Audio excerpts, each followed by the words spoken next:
to another exciting episode of Hands in Front of a White Piece of Paper Taped to a Piano Bench. On this week's episode, I'm going to show you how to make a hemp ring, just like this one. I know you're thinking, that doesn't look like a hemp ring. Well, duh, because there's a trick to it. Gosh. Now, you pass the button through the loopy, holy thingy, which can sometimes actually be fairly difficult. And you end up with something that looks like a ring. And obviously this one doesn't fit on me because I made it for somebody else, but you get the picture. Hopefully yours will fit. And it's guaranteed to fit if you follow these 15 easy steps. I don't know how many steps there are. I'm sorry I lied to you. Forgive me. You're going to need some things though. You're going to need some hemp. I got this at Walmart for like $5 for a bajillion feet of it. You're also going to need some buttons. Just grab a couple buttons out of your button bucket. Everybody has a button bucket, right? Anyway, it needs to be a small button. It needs to have 4 holes. I'll show you why you need 4 holes in a minute. And you're just going to want to be small so it's not bulky.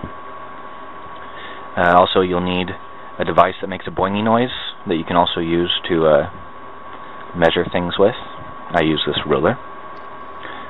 Scissors or some other cutting thing. Snippy, snippy. Keys are optional. And you're also going to need a pin or something similar. You'll see what I use it for, and you can make your own call on what you're going to use. The power is in your hands. Now to get started, you're going to need to measure out 3 feet of hemp. I found 3 feet pretty much covers all the ring sizes, unless you have like crazy mammoth sausage fingers, which I have never encountered. This should work. So measure out a foot and then double it over. So you have 2 feet and then triple it over. And you'll have 3 feet. Oh my gosh, the maths, it's hard. It's alright, I'll walk you through it. There we go, and now you have 3 feet and you're going to make a little cut right here with your snippy snippy. Snip! There we go. And now you have 3 feet. Now what you're going to do is take away your hard-earned thirds and turn it into halves so that you have 2 pieces of hemp that are 1.5 feet. Do not cut it though. It's going to be 1 piece. It's 3 feet folded, so you have 2. Anyway, you get the picture. Make a crease, and now you're going to measure out your ring. This is going to be the circumference of your finger. You can find the circumference of your finger by passing the string around and measuring it, or finding the diameter and multiplying it by pi, or just guesstimating. Anyway, you're going to want to add about 1/8 of an inch to the circumference of your finger to accommodate the knots and whatnot. Knots and whatnot. See what I did there? Yeah, neither did I. Okay, now what you're going to do is take your button, your small 4-hole button, and you're going to pass the ends of the hemp through 2 of the holes. You want to use 2 holes that are next to each other, not across from each other, diagonal-like, because it's just stupid to do that. No, it's not stupid, but you'll see why I do it this way, and I guess you could do it the other way, but my way's better. Okay, so now you got it through, and also you pass it through the back. Now you're on the front side. You're going to pass them back through crossways this time, diagonal, so that you'll end up with an X on the top of the button, or the front side, or I don't know, button terminology. Got one side, now I'll do the other side. Shaky hands. Okay, and then what you'll end up with is this guy. You have 2 loose ends and a loop. Now what you're going to do is you're going to take the 2 loose ends, you're going to tie an overhand knot over the loop. So you pass the loop across the button so that it goes in between the 2 holes that the ends are protruding from. And you tie your knot. Overhand knot is basically just the knot that you start off tying your shoes with. A little crissy-crossy dealy. I think you can figure this knot out. And you tighten it down. Basically what this does is it makes it so the button doesn't rotate and dig into your hand and be annoying. And now you have something resembling a sperm. Yeah. Okay, so now is where the fun begins. The monotonous fun. You're going to start weaving. I'm not going to get into too much detail. There's awesome online resources to learn how to do that, and I suck at describing things. So, in short, you pass the left side over loop number 1, thereby creating loop number 2.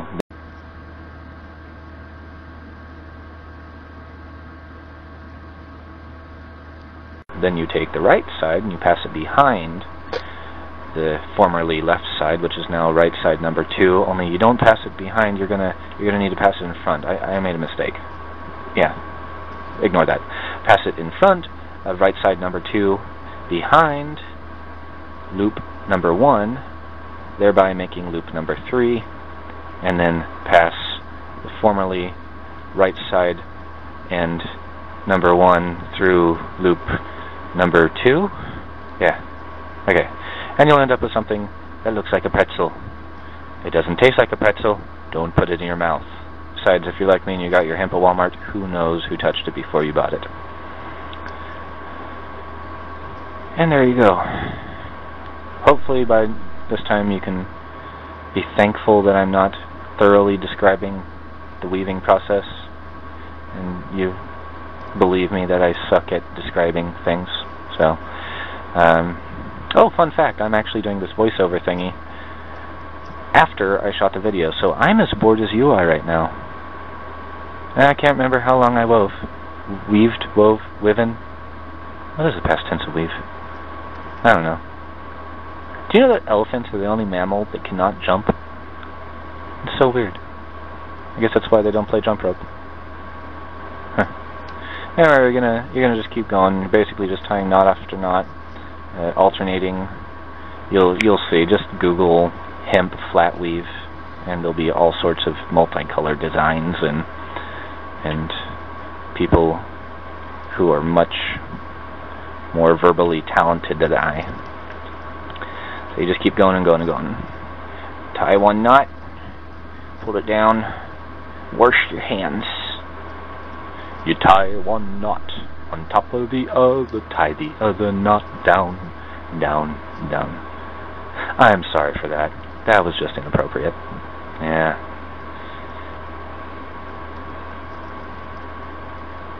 I do fully endorse singing while you do this, though. Make sure that people don't come and bother you. There. See, and that's basically what's going to do. Luckily for you, I have a prepared specimen, so you don't have to watch me do the whole thing. What you're going to do is spill your buttons and get frustrated and throw stuff. But then you're going to end up with something that looks like a little man with wiggly arms. Ooh, wiggly. And you're going to want to stop weaving once it looks like you've got the right size to pass the button through the little wiggly man's head. You want to make sure it's not too big, otherwise it'll look like crap, and if it's too small you won't be able to get the button through it. And then you would have wasted your time. So, after making sure that it still fits and is of the proper size, you're going to go ahead and use your pin or similar object and tighten down those knots a little bit. Not too much or you'll scrunch it and it'll once again look like crap. Now what you're going to do is tie a square knot through the man's head. Cruel and unusual, I know, but it is necessary. I'm not going to explain how to tie a square knot, which you really should thank me for. Just trust me on that. After listening to my explanation of weaving, you don't want to listen to me tell you how to tie a square knot. But it's a simple knot, and if you don't know how to do it, just Google how to tie a square knot, and then scroll past the 15 bajillion how results on how to tie a square knot, and find, you know, some Angel Fire website made in 1996 that actually shows you without a bajillion ads. And would you like to sign up so you can view more pictures of square knot? Yeah, no, screw that. Make sure it's tight when you get the knot nice and tight. Otherwise, if it comes undone, your whole ring will come undone and you'll end up with a cat toy, which is not what we're trying to make. You get it tied and tighten it down again with your pin or pin-like object. And now you're going to cut off the excess. I leave a very small section just in case it comes undone a little bit, but it shouldn't. Square knots are good about holding like that. And also I suck at cutting, so I have to do it twice on one side. There we go. And now you have your ring. You didn't believe me, did you? You thought I was leading you on. No, there it is. And you just pass the button through the hole. Or you would if you weren't a retard like me and made the hole a little bit too small, like I warned you not to. Yeah. Don't worry, I eventually get it. Told ya. And there's your hemp ring. Now go and make yourself one. And your friends. And your dog. And your dog's friend. And your friend's dog. I don't know. And be happy. Thumbs up.